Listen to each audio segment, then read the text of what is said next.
اس جہاں میں ہر طرف ہیں مشکلیں، ہر طرف ہیں آفتیں ہی آفتیں۔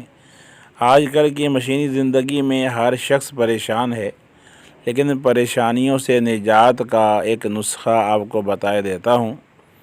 اس کے 3 پوائنٹس ہیں۔ پہلی بات یہ ہے کہ خاموشی اختیار فرمائیں۔ حدیث پاک میں آتا ہے من صامت نجا، جس نے خاموشی اختیار کی وہ نجات پا گیا۔ اس لیے کہتے ہیں ایک چپ 100 سکھ، کیونکہ زیادہ بولنے سے زیادہ پریشانیاں، زیادہ غلطیاں ہوں گی۔ دوسرا پوائنٹ ہے صبر۔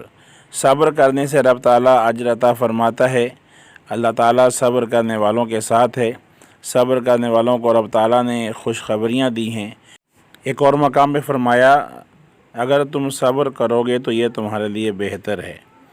اور تیسرا پوائنٹ ہے شکر، کہ شکر کرنے سے رب تعالیٰ کی خوشنودی حاصل ہوتی ہے۔ رب تعالیٰ فرماتا ہے وَلَئِن شَكَرْتُمْ لَأَزِيدَنَّكُمْ، اگر تم شکر کرو گے تو تمہیں اور زیادہ دیا جائے گا۔ لہذا پریشانیاں خوشیوں میں بدل سکتی ہیں اگر بندہ صبر و شکر اختیار کرے۔ اللہ تعالیٰ ہمیں عمل کی توفیق عطا فرمائے، آمین۔